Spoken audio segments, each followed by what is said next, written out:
Hello, this is Wade. I hate video editing and I do not care. But anyways, I've gathered a lot of obscure knowledge about Sunshine and its development after spending the last, half decade modding it. There's so much info that I just wish people knew more commonly, but it's either not documented anywhere or it's just not very common knowledge, but still out there. I just really wanted to resolve this and add some more info into the wild, so, yeah, that's kind of the purpose of this video.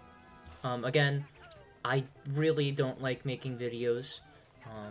I like doing little Twitch live streams, because that's easy and fun, but I'm not a video guy, so this information would just be nice for the next guy, so that somebody else can make a really nice looking YouTube video out of it.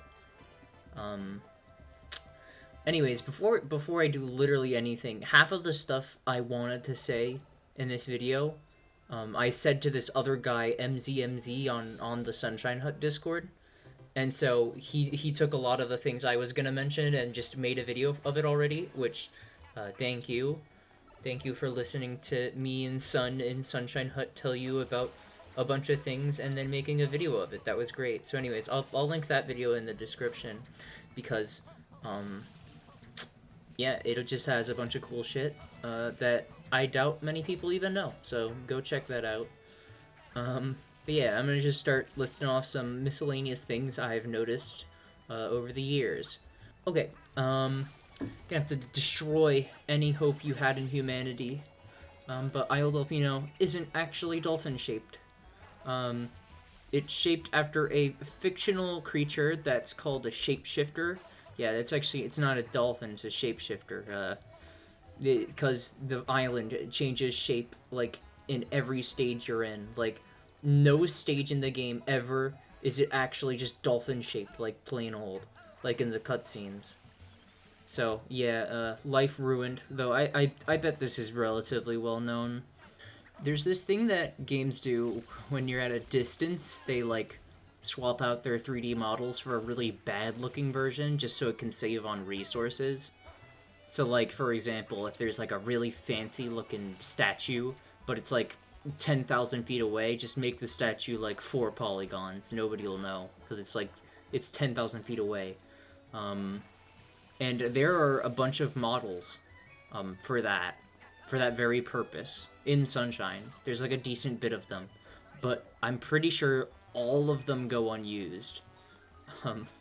And I think, half of them are just bugged, and are just white polygons. Off the top of my head, there's one for the Pianta's chair that it sits on, and the flowers, the model for the flowers have LOD models. Which, I mean, I don't even understand why you'd need an LOD model for the Pianta chair. The chair, it's 5 polygons anyways. You're not saving resources. That's the most useless LOD ever. I don't know. Okay, here's a really weird one. But there are 3D models used to represent shadows of different objects. So for example, certain objects will have a square-shaped shadow, and certain ones will have a circle-shaped shadow. I'm pretty sure, everything but the wood boxes have, circular-shaped shadows. But anyways, oh yeah, also, if you've played as Mario, Mario's shadow is just a bunch of circles, so, which you might have noticed, but there's an unused 3D model for a tree shadow, and it's got bones, and it's, rigged. And the shadow will adjust for when the leaves above are stepped on. Of course, this goes entirely unused, and I'm not even sure if the programming was ever finished for this. All that's, left in the files is this model right here. And, yeah, I don't know. It was likely just to make it so that the shadows lined up on the ground when the player jumped on the leaf above. I bet you the reason they didn't do this for the final release of the game was probably just because they had a whole bunch of different types of trees, right? Because there's a billion different types of trees in this game, but not all of them have that type of shadow, because the leaves have different shapes. So Nintendo would have had to make 8 different versions of this, each for a different type of tree.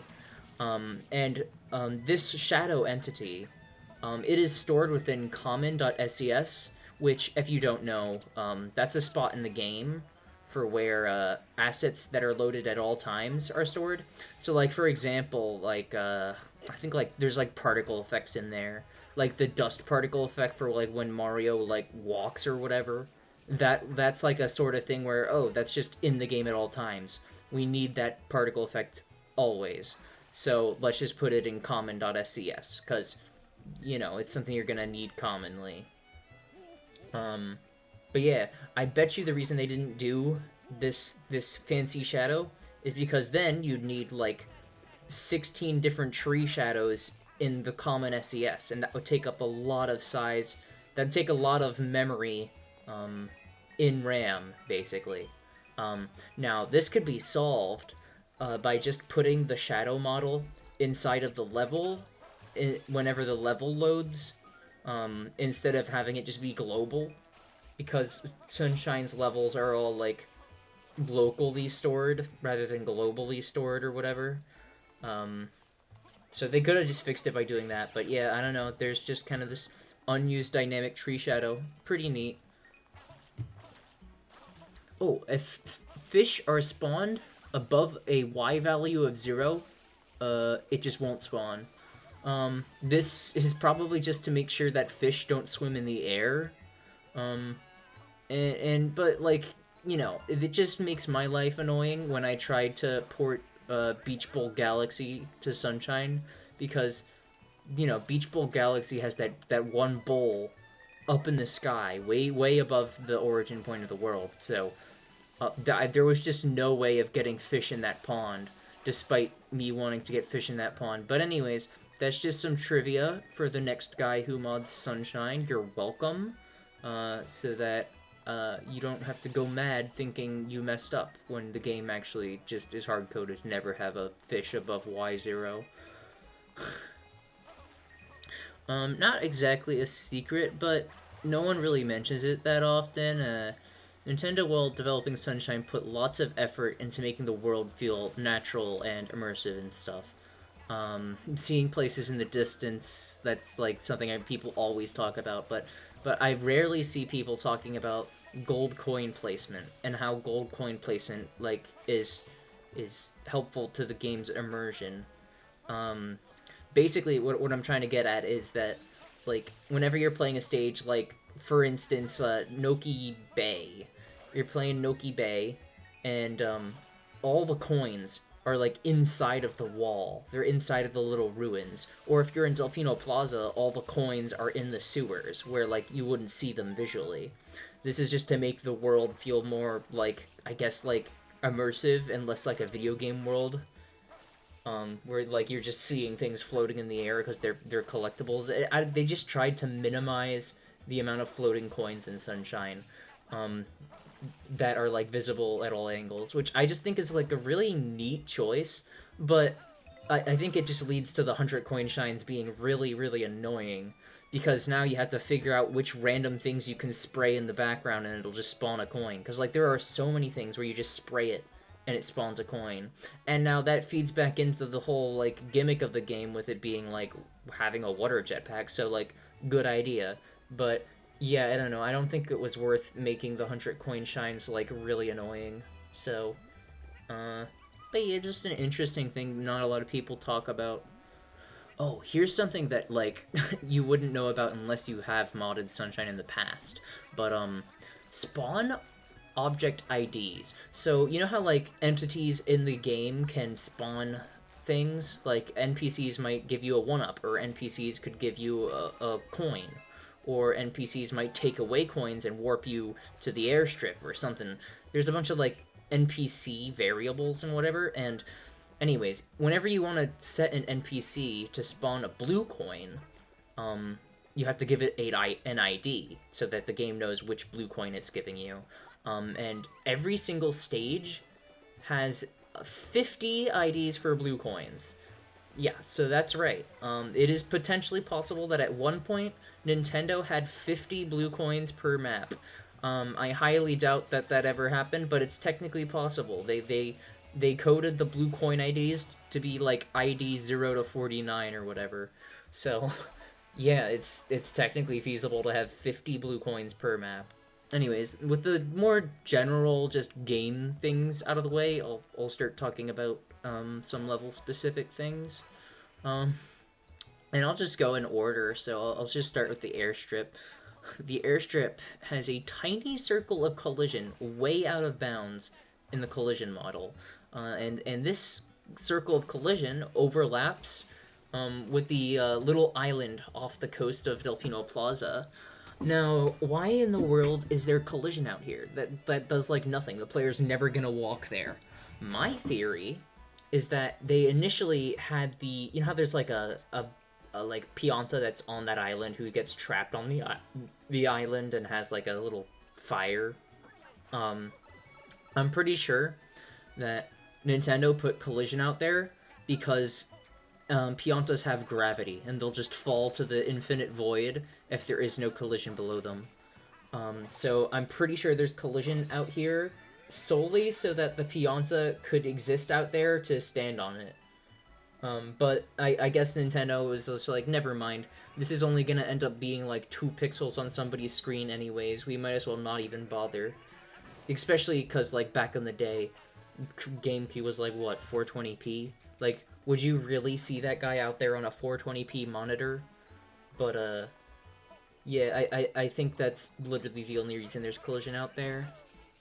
Oh yeah, so something that is kind of known is that there's a second version of the airstrip interior, 1 billion units in the air, and it's also invisible, so most people have never actually seen it. But if you use like a level editing software, you can see it, because it's only like turned off because it's like the coding stuff. But anyways, there's a lot of tiny differences in that version of the room. So I wrote them down in my script because I know I wouldn't be able to like rattle them off like I am everything else. Let's see. Yeah, so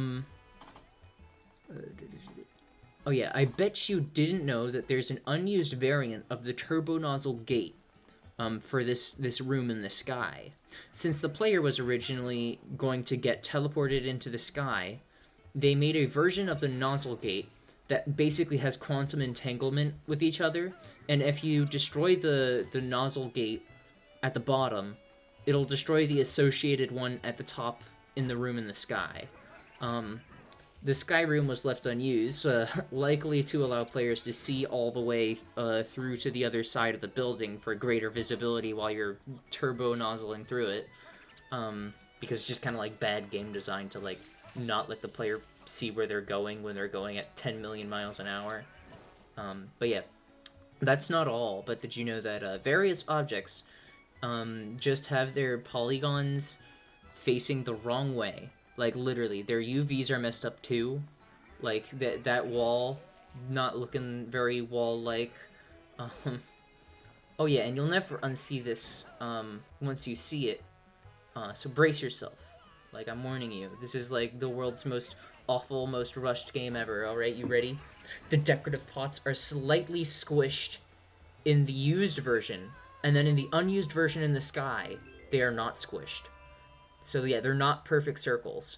I'm sorry. I'm literally gonna have to like stab a puppy because of this. Like this knowledge offends me. Anyways, let's see. Oh yeah. In the beginning version of the airstrip, like when you just start a new save file, that version of the airstrip does not have collision for any like object within the tower, the like airport tower. Like the desk has no collision, and that like little pots, that decorative pots, it has no collision. Specifically in the like intro starting a new save file version of Airstrip. I have no clue why they even bothered to do this, because it's not like you can get in there anyways. And then if a player did decide to get in there through some clipping out of bounds or something, then they'd just be like, what? Why am I going through this desk? This is crazy. What? They could have just kept the collision in there. It wouldn't have made any difference. I mean, I guess you save like maybe like like 3 kilobytes of memory off of not having those triangles there, but like the airstrip is already incredibly tiny as is. You have plenty of memory. There's like literally no reason to do this. um, yeah. The airstrip also has this path for the like little goopy guys to walk along. So every single thing that moves in Sunshine moves in accordance to like a path that you have to make manually. And there's one for little goopy guys, the little goopy stews. But yeah, it just goes unused because the goop stews just don't exist in Airstrip. Also, inside of the files for the Airstrip, there are 22 beta parameters for different enemies. For example, there's like beta parameters for Cataquax that Lilith showed off on her channel. Yeah, but basically, if you copied the enemy parameters from the airstrip and then put them within params.ses, and then recompiled params.ses, you'd be able to play Sunshine as usual, but all of the enemies would just act like slightly different. Slightly more beta enemy interactions. Alright, on to Delfino Plaza, which I'm probably not going to have too much to say about it because people have said a lot of things about Plaza. But anyways, I'll get started. There are various parts of Delfino Plaza's 3D model that are messed up and sloppy. Everybody mentions over and over again how the flooded plaza is built off of the beta. Whoa, there's a manhole inside of the jail cell. What? But, you know, despite all of this, I swear, not nearly enough people know about this giant door in the ceiling. Like, no one ever talks about this one for some reason, and to be honest, I bet someone has mentioned it, and I'm not saying anything new for most of you or something, but I don't know why, I never see people mention this one. And I didn't even notice it until, like, probably, like, 3 years ago. Because, I don't know, why would you ever look up here? But, yeah, I mean, there's just kind of a door in the ceiling. There's also the fact that the first pillar, in the water doesn't actually extend all the way down, but I have seen a few people talk about this one, so I bet some of you know that. But the true final boss of Delfino Plaza model errors is that the pole on the right bell tower doesn't extend all the way to the bottom.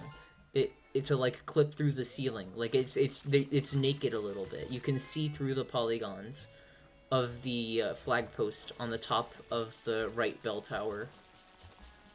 If you like look at the bottom of it.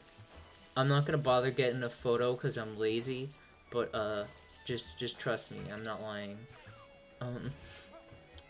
Also, a lot of people have mentioned that the little, like, super ground pound block, the one with the little, like, comet symbol on it, on top of the, like, little tower that, like, accesses, like, Gelato Beach, the one that you have to, like, get a really, really tall ground pound to break, yeah, that block has unused data for a save flag. Most people have mentioned that it like, used to be on top of the entrance for Pianta Village, but, you know, it'd be really annoying if every time you had to re-enter Pianta Village, you'd have to, like, re-grab the rocket nozzle and re-break the brick, and just to go back to the next mission. So, yeah, there is an unused save flag for breaking that thing. That just, like, doesn't ever get used because the save flag is instead tied to a shine sprite instead of just, like, doing it once or whatever. Oh yeah, a lot of people have mentioned, like, how whenever you look at the, like, LOD for, like, or another word for LOD is, I mean, the way you understand it as a normie is, like, the in the distance models. Like, when you're, like, looking at something in the distance, it's like an LOD. But, nobody really seems to mention how Delfino Plaza's LOD for Rico is just missing the middle pillar in this one spot, the wall jumpy spot with the coins. Yeah, it's just missing the middle pillar. I mean, I don't exactly know why it is missing that pillar, but it's missing the pillar. It's so minuscule, but it's yeah, it's a thing. Um, the warp pipe at the end of the Poison River secret course also. It has a texture animation at the bottom, and given that red pipes lead to major areas and green ones lead to sub areas, I don't think it's that much of a stretch to believe that this pipe was intended to warp Mario back to the start of the level or something. Like, either Nintendo just added this green pipe at the end just to mess with people for no reason, or, maybe it's just like another weird oddity that's stacked on top of another oddity in such a way where it got me thinking that it's like not a coincidence, Like, it's like coincidence? I think not. Like, why is there a texture animation at the bottom of this pipe? Like, it's just like the two coincidences stack on top of each other. A texture animation, this pipe having literally no purpose. Like, it was probably just supposed to reset you to the beginning of the level, but they just didn't finish programming it in time or something. Okay, here's another thing that's just very interesting. But in Sunshine, there are these files called BMTs, which essentially are images that are applied to multiple different objects in order to save memory. That, like, multiple things will use the same picture as their, like, texture. That way they don't have to have that texture copied and pasted, like, 5 times in memory. But anyways, these BMTs would basically kind of just get overwritten with different PNGs over time. And instead of just like restarting from ground up, they just like replace sections of it as need be. So if you open up the BMT for like Bianco or like Serena Hotel, there will just be like beta textures from the game's beta just like sitting in there unused. And the funny thing is, I went all the way out of my way to recreate the beta pillar design from Bianco Hills, the one where it's like white and made out of stone, just to like a month later figure out that the actual texture still existed inside of the game's files. I was like, wow, I just wasted my time. But yeah, no, there's just like a lot of beta texture work just that sitting in the BMT. Also, while we're on the topic of Bianco, the roof of the big windmill is actually an object and not stage geometry. So here's my theory. This is either a leftover from when they were recording the cutscene, or a leftover from them attempting to have the cutscene be played in engine. I err on the side of this just being them attempting to do the cutscene in engine, considering the unused sound sequence left in the sound banks associated with the cutscene. Like, if you have the sound left over, like, and like you probably wanted the cutscene to just happen in game.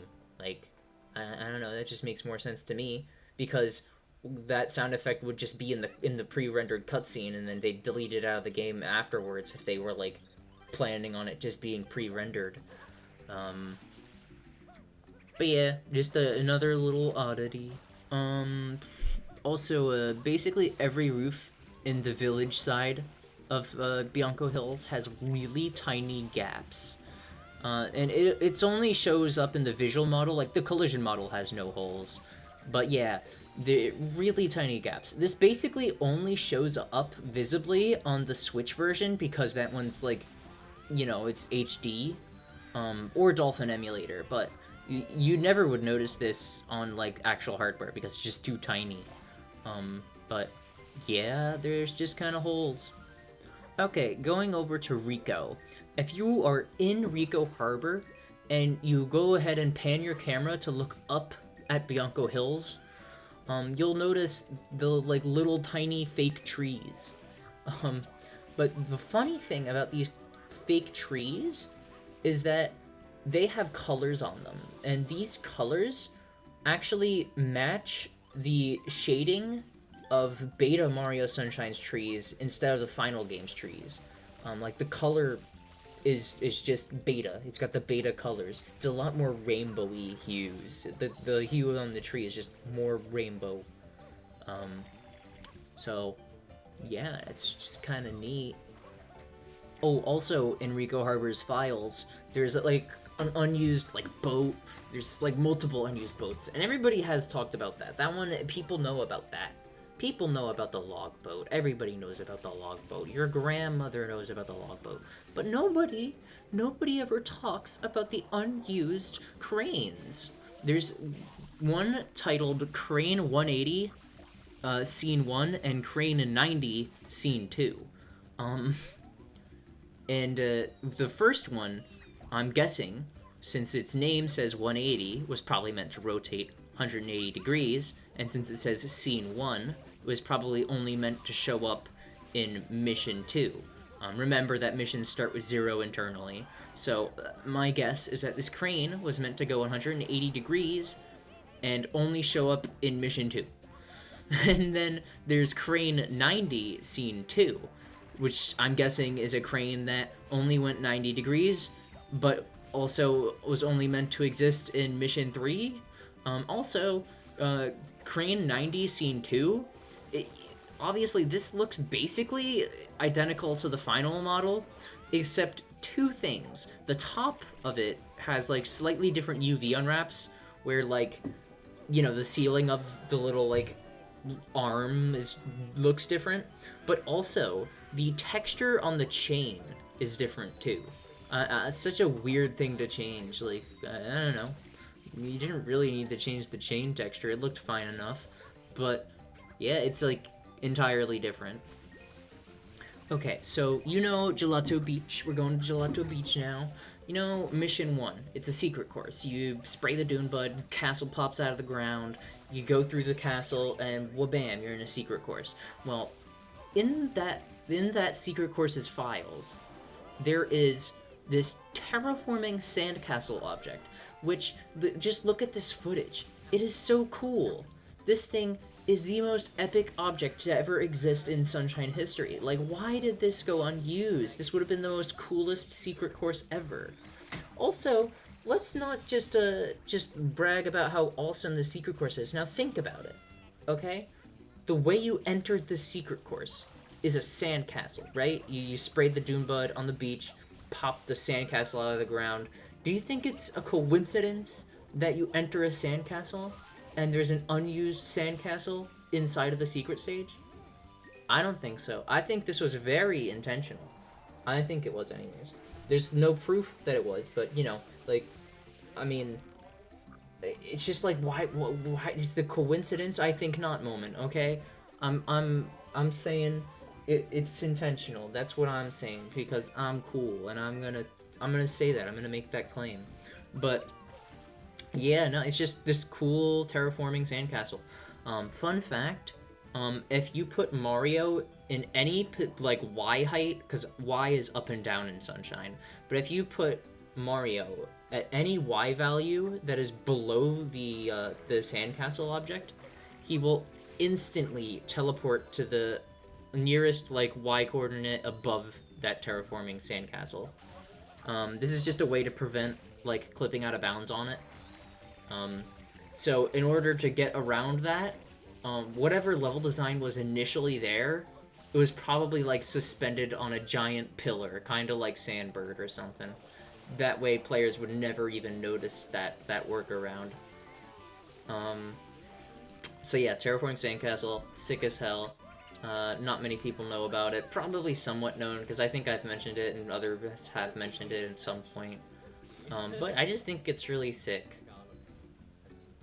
Okay, here's something that was found by Andrat, who you might know a little bit more for being like the Render 96 guy. But Andrat was in the Sunshine Hut for a little bit doing some Sunshine stuff, and he found out the most like cute Easter egg in the game. And I just love this. But in the brochure for Pinna Park, there is some text at the bottom corner, and it was found that text blurb in the lower right corner is actually someone in the development team sending their congratulations to their coworker getting married.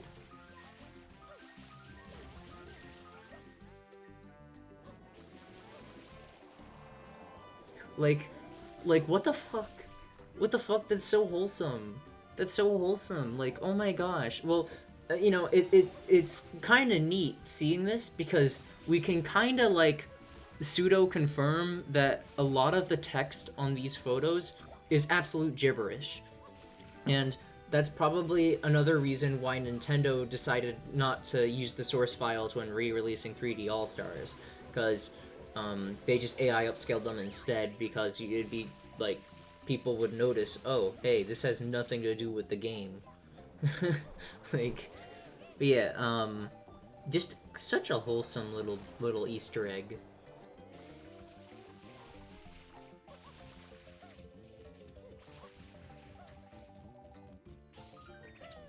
I don't really got a lot for Serena Beach, but in Hotel Delfino, the elevator is fully modeled, even though you can only enter it in the casino. I'm guessing this is probably because maybe at some point there was an in-engine cutscene of Mario traveling down at one point. But I highly doubt that the casino and the hotel itself were in the same map. Mostly just because, like, memory, RAM, game's gonna run out of RAM if it has a casino and the hotel loaded at the same time. So I think that the reason this thing is modeled out is just for, like, a little cutscene. I doubt it was at the same time, but it's still neat that it's, like, entirely modeled in the hotel. Like, why? There's also this minor UV unwrap error in the lobby where the texture gets squished. And I remember staring at this for a little bit and going, huh, that's so odd. That's like such an easy thing to fix. Like, why did the stage designer not fix this? And so when I was going in to edit that model for like Sunburn and Eclipse, I was like, okay, let me fix this. And then I went over to that polygon and I was like, oh, I see why this was never fixed. This polygon is jank. This polygon is mean. Yeah, so that polygon, I don't remember what about it, but it was like bugging out. It was like so weird. So the reason that this UV unwrap never got fixed is because whoever the stage designer at Nintendo was really lazy that day. And they're just like, nobody will notice. And I noticed. So, haha, joke's on you. Yeah. I wouldn't be surprised if this is kind of common knowledge, but probably not. You know that green bouncy mushroom in Pianta Village, like at the bottom near the entrance of the level? That thing is actually at half size. Basically, the mushroom is bigger than that, but whenever you load the level in-game, it sets the mushroom's scale value to like half size. So the second you load the level, the mushroom shrinks down to half its original size. So that green mushroom used to be 2 times bigger, right? But not just that. The collision model of that mushroom is really long. Like, way too long for what it is.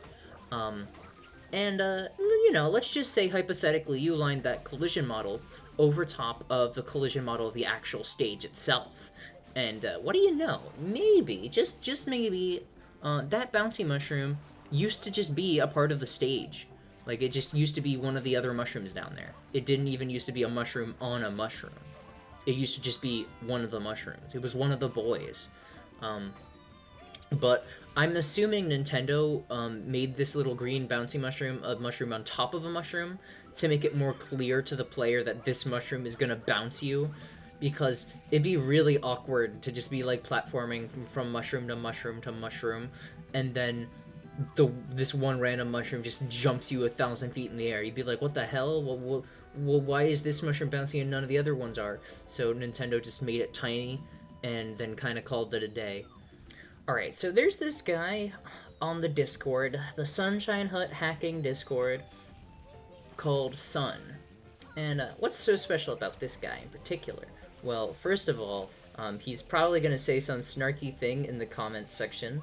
And second of all, he just digs into the game and finds random shit, messages it in Discord like one time, and then it just gets buried and vanishes forever. So I am just going to show a slideshow of just random stuff that he has found. That I believe these are like the most likely that you have never heard any of this before. Like the stuff that Sun finds is like the most unknown stuff that nobody knows about. So, anyways, I'm gonna kind of stop talking, and I'm just gonna be very, very lazy and just put stuff on the screen, and then the video's gonna end. So, I guess if you enjoyed this video, like, comment, and subscribe.